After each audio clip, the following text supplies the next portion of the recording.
Bonjour amis décodeurs, décodeuses, l'après-Noël, c'est dur hein, l'après-Noël. J'espère que vous avez passé de bonnes fêtes de Noël, en tout cas, bon les fêtes sont pas finies, hein. Évidemment même Noël continue un petit peu après le 25. Après on va attaquer la nouvelle année. Waouh. Alors justement je fais projection du futur aujourd'hui. Comment voyez-vous? Donc c'est un questionnement, c'est un peu un questionnaire, hein. Vous pouvez sans hésiter donnez vos commentaires justement. C'est plus vous aujourd'hui qui êtes concernés, enfin vous tous, on est tous concernés, mais vous pouvez éventuellement, si vous avez des idées sur une projection du futur, pas forcément pessimiste non plus, hein, attention, hein, on va dire qu'on va rester réaliste, factuel de ce qui se passe aujourd'hui, et ça nous permet d'avoir un plan de réflexion ensemble sur comment on peut améliorer les choses, ou comment éventuellement si la société se scinde en deux, ce qui est déjà un peu le cas, se retrouver ensemble en commun pour trouver des solutions en commun. Alors bien sûr, j'avais déjà fait une vidéo sur la collectivité, hein, mais on a besoin quand même de la collectivité, hein, mes amis. Hein, je ne rejette pas la collectivité, on a toujours besoin de son prochain. Les petites collectivités font justement les grands projets quelquefois. Il n'y a pas besoin d'être très très nombreux, hein. On peut faire des petits groupes comme ça. Je ne sais pas ce que vous en pensez, ça peut être intéressant dans la réalité. Du coup, là, il faut vraiment voir les gens pour des projets parce que là, eux, les gouvernements, ils ont aussi des projets et pas forcément des meilleurs, on va dire. Voilà, on va rentrer un peu dans un système chinois, malheureusement, j'ai bien l'impression.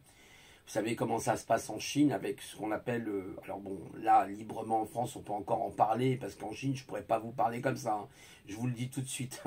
Mais librement, le crédit chinois, on va arriver dans le crédit européen, j'ai l'impression, avec peut-être justement cette solution que vont proposer ces gouvernements qui sera peut-être un salaire universel qui permettrait à tout le monde de ne pas se retrouver sur la paille, mais en même temps qui va exiger des gens un contrôle absolu de leur vie, un traçage absolu de leur vie, hein, que ça soit au niveau de la santé. Hein, vous voyez avec le carnet vert, hein, la possibilité d'accéder au carnet médical de la personne, c'est scandaleux, scandaleux, scandaleux.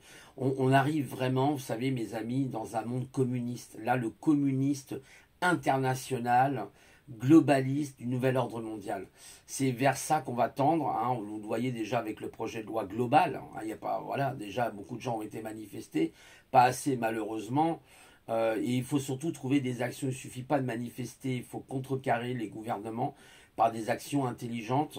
Enfin, moi, c'est ce que je pense. Dites-moi justement ce que vous pensez, c'est important. C'est pour ça que je vous dis, c'est un questionnaire un peu quelque part.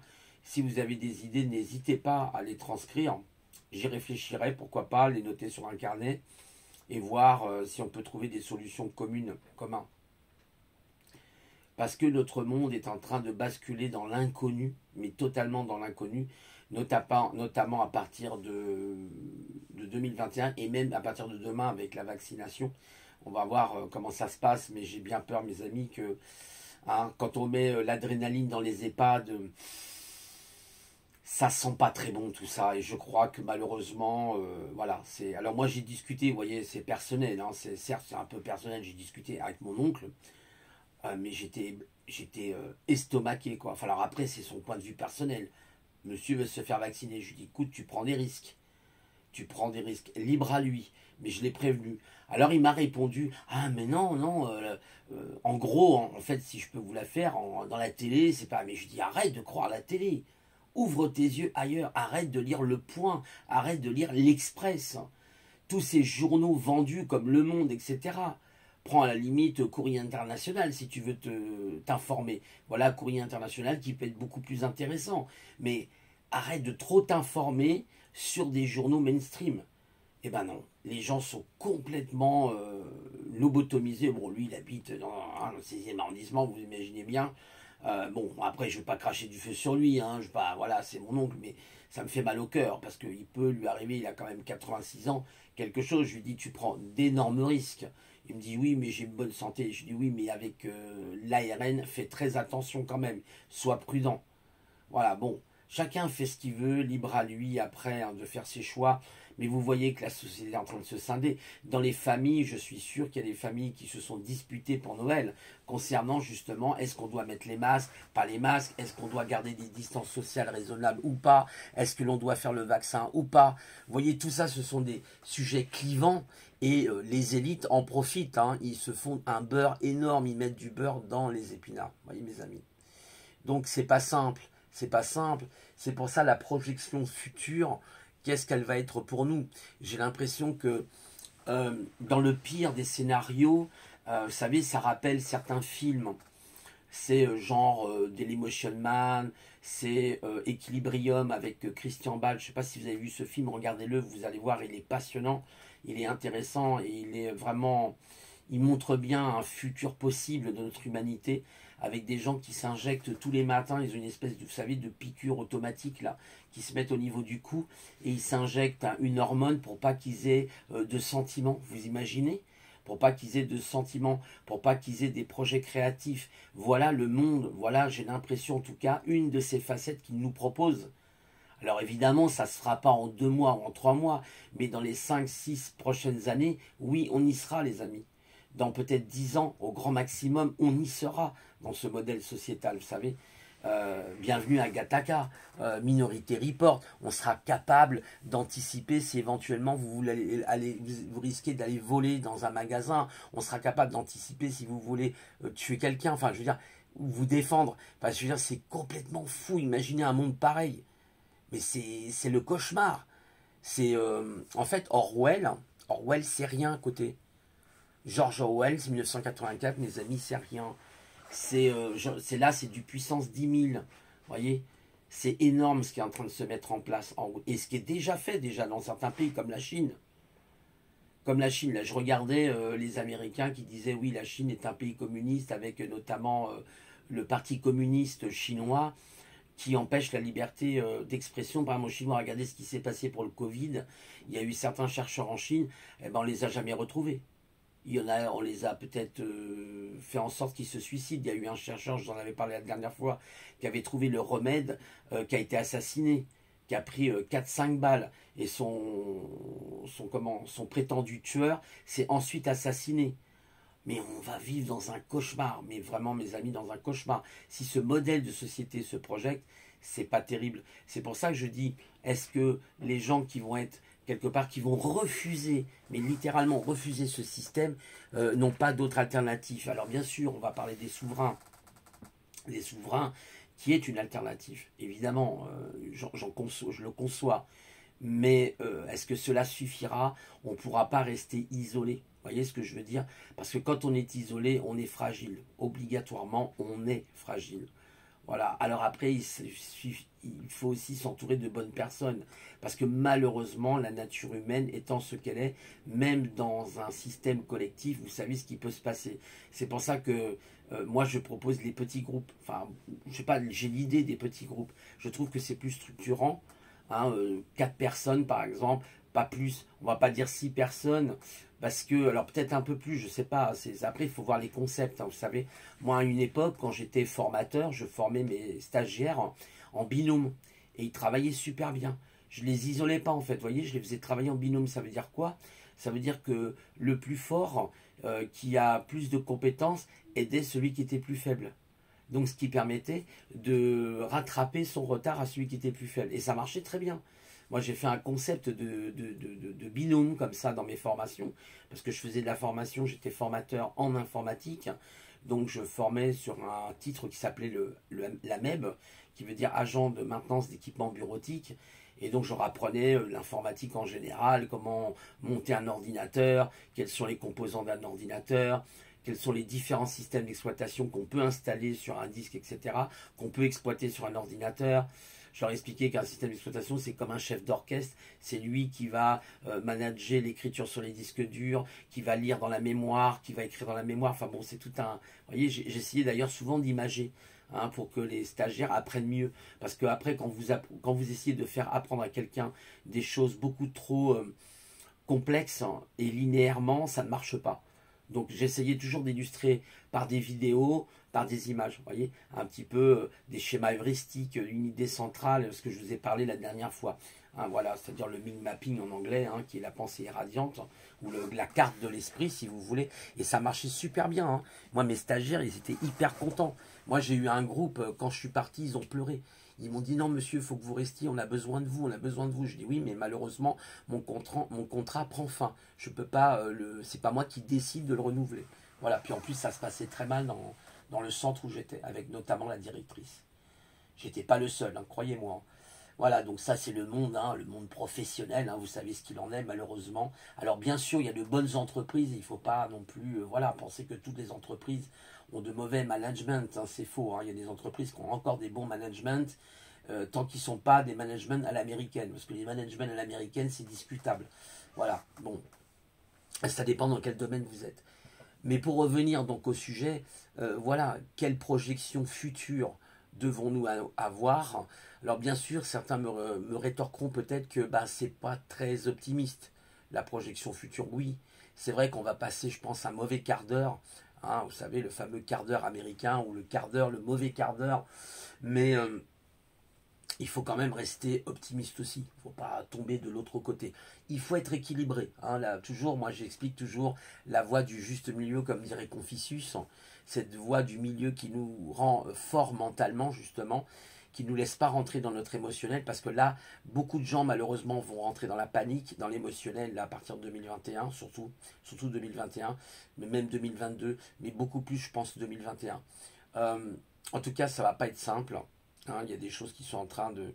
Et les gens ne réagissent pas. Moi, ce qui m'inquiète beaucoup en France, pour le moment, je ne dis pas qu'ils ne réagiront pas, attention, hein, mais pour le moment, je trouve quand même que peu de personnes ont l'air concernées. Alors, par contre, j'ai regardé un sondage par rapport justement à la picouse, hein, on ne va pas employer l'autre mot, vous avez compris pourquoi. Il y a quand même augmenté depuis le mois de novembre. Je crois qu'il y a eu un sondage. Alors, les sondages, évidemment, vous me direz, il faut faire attention parce qu'ils ne sont pas toujours très... enfin, ils sont des fois ambivalents, ils ne sont pas toujours très justes, vous voyez ce que je veux dire. Donc là, je crois que c'était le 9 novembre, du 7 au 9 novembre, il y avait eu un sondage sur la picouse. 52% des Français étaient contre. Et là, on est passé à 60%. Et dans les EHPAD, il commence à y avoir aussi de plus en plus de personnes qui disent oula, la picouse, là, avec quoi? De l'adrénaline. En plus, oula, en cas de choc, vous savez, quand on fait... qu'on a des... Comment ça s'appelle des allergies, voilà. Il y a le choc, je sais plus, on appelle ça un choc analphénatrique, je ne sais plus exactement le terme. Bon, vous avez compris. Voilà. Et donc, waouh, il faudra rester 10 minutes, un quart d'heure avec la personne qui vient de se faire picouter. Oula, qu'est-ce que c'est que ce truc-là? C'est quoi le truc là? Bon, voilà, il faut espérer. Il y a eu une plainte qui a été posée par maître Carlo, je crois. Donc, oui, ça bouge un petit peu dans tous les sens. Donc, on va voir. Alors, quelle est la vôtre, justement, dans vos commentaires? N'hésitez pas à faire des commentaires. Hein. On s'en fiche, vous faites un peu de faute d'orthographe ou autre. Moi aussi, j'en fais, vous en faites pas. Je suis dyslexique, je crois, un truc comme ça. Les orthodyslexiques, hein, c'est un petit problème que peuvent avoir des fois, même certains zèbres, hein, ça arrive. C'est pas une honte. Hein. Il y a des gens qui disent d'orthographe, hein, j'en connais un là, voilà, tout de suite à critiquer les gens, toujours. C'est comme 98% des gens sont débiles sur la planète. Non mais il faut arrêter quoi. Il n'y a pas 98% de débiles. Hein, il y a 2% de gens effectivement qui ont des surcapacités, bah, tant mieux pour eux. Si génétiquement ils ont été, on va dire, gâtés par la nature, et ben, c'est excellent pour eux, c'est très bien. Moi j'en fais pas partie, ne vous inquiétez pas. Moi, j'essaye pas de me prénommer ce que je ne suis pas, hein, quelque part. Mais franchement, voilà, faut arrêter. 98% des gens sont débiles, toutes les femmes sont débiles. Voilà, quoi. Oui, il y a des femmes, oui, qui sont évidemment. Mais c'est sûr que si tu prends des femmes qui sont dans des magazines L ou dans des magazines glacés, oui, c'est sûr que celles-là, tu vas pas aller bien loin avec. Voilà, après, il faut faire ses choix. Il faut faire ses choix. Voilà. Mais toute la société se résume beaucoup, bien sûr, à ce genre de féminisme. Je suis tout à fait d'accord. Hein, la publicité à la télé, voilà, etc., etc. Bon, bref. Mais moi, je dis pas il y a 98% de débiles. Il y a peut-être... et quand on dit débile, ça veut dire quoi? Déjà, pour commencer. Hein, déjà, il faudrait poser le contexte. Voilà. 98% de débiles, bon, non, il n'y a pas 98% de débiles, je suis désolé pour lui. Il y a peut-être, oui, 90%, si tu veux, à la limite. Mais tu as oublié d'inclure des personnes qui ont des potentiels qui ne sont pas surdoués, mais qui ont pas forcément une surgrande intelligence. Mais si, par exemple, vous faites un test de QI, vous vous retrouvez avec 122 ou 120 ou 124, vous êtes déjà intelligent. Voilà, vous êtes au-dessus de la moyenne. Et c'est pas plus mal d'ailleurs hein, que d'avoir des 132, je ne sais quoi, là, des 140, pour être complètement, enfin bon, je sais pas, dans des excès énormes qui fait que, bah, je sais pas qu'est-ce qui se passe dans la tête des gens, je comprends pas. Moi aujourd'hui, ce qu'il y a, il y a quelque chose qui va pas. Il y a un truc, ben il faut, voilà, il faut avoir l'esprit de résilience à un moment donné. La résilience est très importante justement pour une personne qui est en surdouance. Faut apprendre la résilience. Si on n'apprend pas la résilience, on s'en sort pas. C'est pas possible. Moi, j'essaye de faire ça justement, la résilience. Et il y a quelque chose qui m'aide. Hein, je vous en ai parlé là l'autre fois. Je peux vous garantir que ça aide énormément pour mieux dormir, pour avoir une meilleure résilience. Après, les gens font ce qu'ils veulent. Moi, ça ne me regarde pas. Je trouve mieux mes idées aussi. Vous voyez, je suis moins précipité dans mes paroles. Parce que sinon, avant, j'arrêtais pas de buter. Hein, je bute souvent parce que j'ai les pensées qui vont plus vite que la parole. Et donc, c'est très embêtant, quelquefois. Mais ça m'aide à me recentrer sur moi. Et c'est ça l'essentiel. Vous savez de quoi je veux parler, CBD, voilà, en termes. Mais il n'y a rien de mal à ça. Mais évidemment, en France, on est toujours pareil. C'est complètement dingue ce pays. Bon, bref. Donc, quelle projection allons-nous faire pour notre futur? Ben, pas forcément, je pense, hein, à mon avis. Hein, alors après, je peux me tromper.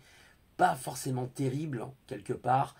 Mais voilà, il faut garder quand même un peu d'optimisme. Vous voyez, il faut essayer de chercher la voie du milieu, c'est ce que je disais. Des fois, on est dans le yin, hein, dans l'extrême yin, dans l'extrême yang, parce que ça fait partie de la vie. Hein, et notamment les personnes un petit peu, par exemple, qui se reconnaîtront, qui sont un petit peu zèbres, ont cette tendance. Voilà. Mais il faut essayer de revenir à un point d'équilibre, c'est-à-dire la résilience, justement. Vous prenez un choc, est-ce que vous avez la capacité d'absorber le choc? Vous voyez ce que je veux dire? Que ça soit un choc physique, un peu, vous savez, comme dans une voiture, qu'est-ce qui va vous permettre d'absorber un accident? C'est votre airbag. Vous voyez, il va vous permettre effectivement de sauver votre vie. Hein, avec des airbags frontales ou latérales sur les voitures. Ça va permettre de sauver votre vie quand même. Vous voyez ce que je veux dire? En plus de la ceinture de sécurité. Après, il y a le choc psychologique. Qu'est-ce qui va nous permettre justement d'avoir une résilience par rapport à ça? Et bien peut-être c'est en méditant, c'est peut-être en allant faire du sport, justement, vous voyez, c'est peut-être en mangeant sainement. Vous voyez, il y a plein de domaines qui vont nous permettre d'avoir cette résilience mentale, hein, psychologique. Voilà. Enfin, moi, c'est ce que je pense en tout cas. Voilà mes amis, amis décodeurs, décodeuses, ce que je voulais vous dire aujourd'hui. Il faut voir comment évidemment ça va se passer. C'est vrai que ça va pas être simple pour les personnes qui se sentent un petit peu différentes du système. Moi, je me suis toujours senti décalé par rapport à ce monde. J'y peux rien, je suis né comme ça. Déjà tout petit, j'étais comme ça. Quelquefois, vous savez, dans les cours de récré ou à la maternelle, je me mettais toujours dans un coin. J'essayais de pas trop parler avec les autres. Hein, j'étais toujours un petit peu comme ça. J'avais 2-3 amis peut-être. Et voilà, voir un ami même, souvent, quand j'étais à l'école. Et déjà à l'école, je vous avais, hein, je ne vais pas vous refaire la longue logorée hein, de ce que je vous ai dit, verbal, pour expliquer qu'est-ce qui s'est passé, etc. Voilà, ceci et cela, voilà. Alors peut-être, oui j'avais parlé, bon on verra ça après sur la Terre, oui, bon, Terre creuse, bon ça c'est un autre sujet, mais en ce moment je continue toujours ma lecture du livre Le Premier Testament des Dieux par Yves Guerrier, excellent livre, et il vous montre en fait comment le monothéisme a été implanté dans l'esprit des gens, et notamment avec la sémantique, c'est extraordinaire, et on revoit notamment dans les religions sémites, notamment donc les religions juives et les religions musulmanes, où on voit effectivement qu'il y a vraiment deux clans qui se séparent d'après Yves Guerrier, hein, bien sûr, qui est un spécialiste. Alors je vous parle d'un autre sujet, non, ça n'a rien à voir. C'est simplement pour faire un petit résumé de ce que j'ai pu lire jusqu'à maintenant. Alors c'est assez complexe comme livre, hein. Moi je pense que sur 10, il est en force quasiment 9, hein. Il est très complexe parce qu'il y a beaucoup de mots, il y a beaucoup d'étymologie, beaucoup de sémantique à comprendre, comme le mot hell par exemple, Dieu, etc. Mais vous avez 4 phases, par exemple, chez les Juifs, qu'on a appelé les Éloïstes. C'était une religion qui venait du Nord, qui était Abraham, c'était la religion d'Abraham, Isaac et Jacob. Et eux, c'était des Éloïstes. Et les familles du Sud étaient plutôt des Javés, ce qu'on appelle les javéistes aussi, donc de la tribu de Juda. Et c'est très intéressant, et c'est là où justement est venu ce fameux Dieu unique, alors qu'en réalité, vous voyez que pour Abraham, il y avait les dieux.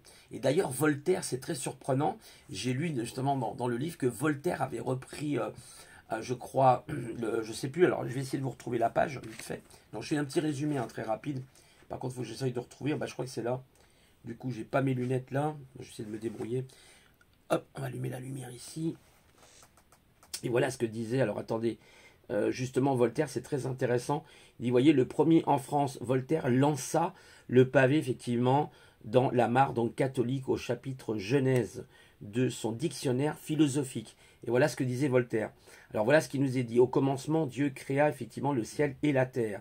C'est ainsi qu'on a traduit, vous voyez, mais la traduction n'est effectivement pas exacte en réalité. Il n'y a point d'homme un peu instruit, qu'il dit, qui ne sache que le texte porte au commencement les dieux firent, ou les dieux fit le ciel et la terre. Vous voyez? Parce que c'est les Elohim, et c'est non pas un seul Eloah, je crois qu'on dit quand c'est un seul.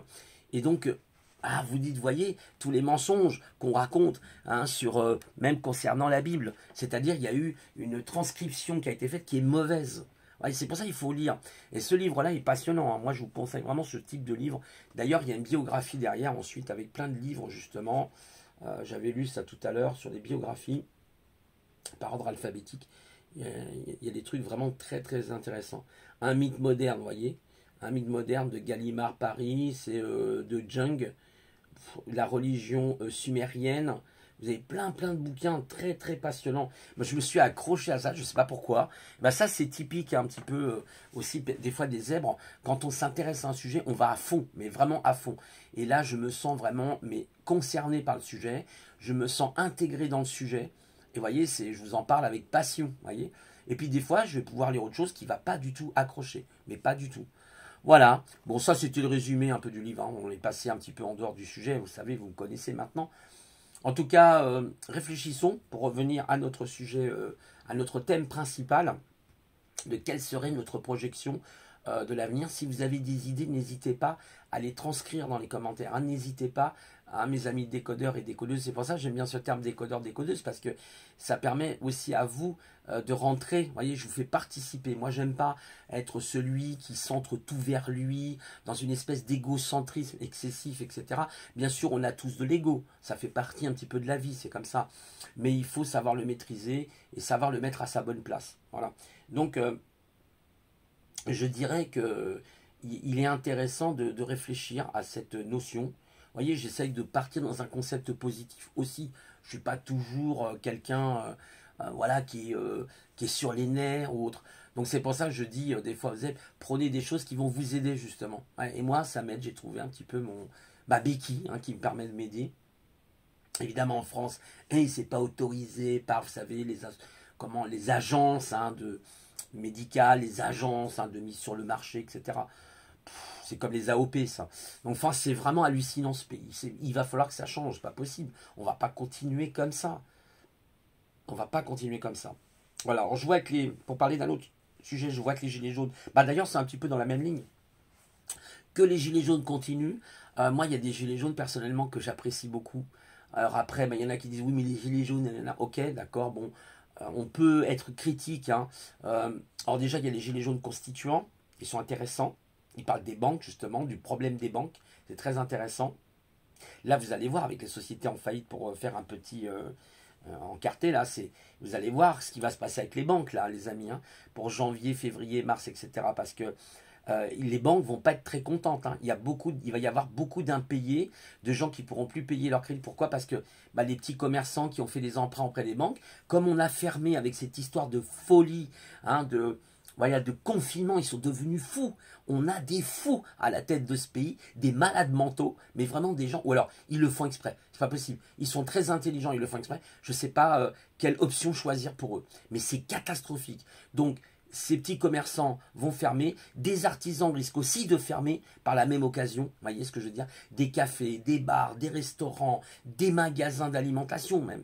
Donc ils vont se retrouver sur la paille, les banques. Elles vont avoir d'énormes problèmes. Je tiens à vous prévenir, voilà. Alors pour les gilets jaunes, pour revenir aux gilets jaunes, vous voyez, je fais un petit encarté, mais je reviens quand même à mes gilets jaunes. Oui, j'aime bien Nadia, si vous connaissez Nadia, elle est très marrante.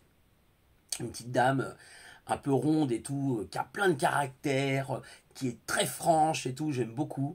Il y a Fatima, sa copine, son amie, hein, qui est super sympa aussi.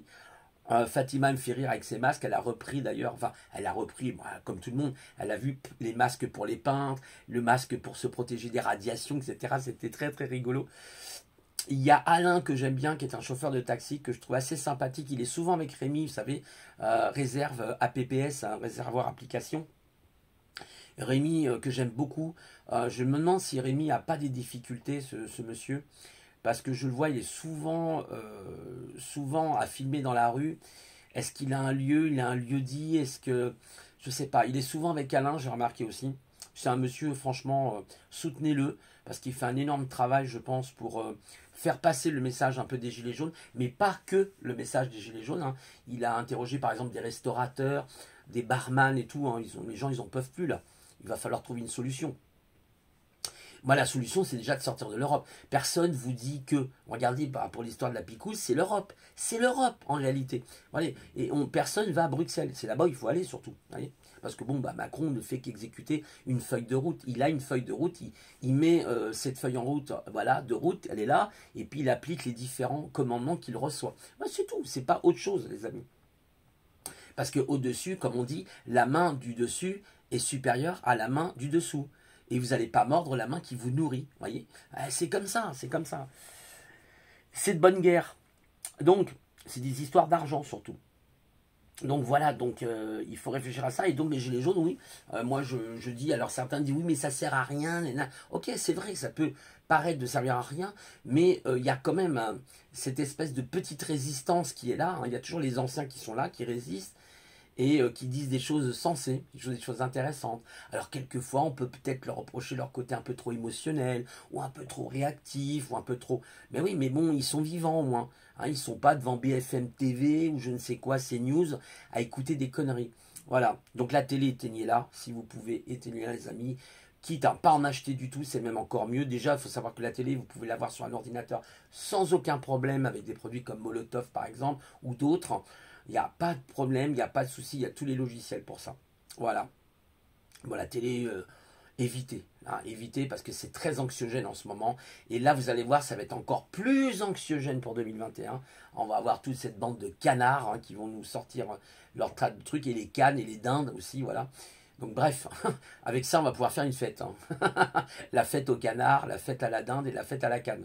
Bon bref, je vais vous laisser parce que je suis très bavard, vous me connaissez. Et en tout cas, bah, écoutez, je vous souhaite des bonnes suites hein, de fêtes, hein, voilà. Et puis, faites plein de bisous à vos enfants. Très important, l'amour hein, pour les familles. Pas grave, la distanciation sociale. Si vous n'êtes pas positif, machin, voilà, il n'y a pas de souci. Vous voyez ce que je veux dire? Voilà. Sur les tests, c'est pareil, il y a des tests en masse actuellement, c'est assez bizarre. Et en plus, toujours avec ces tests PCR, alors qu'aujourd'hui, on a des tests salivaires. Bah, c'est complètement dingue. On est dans un monde de fous.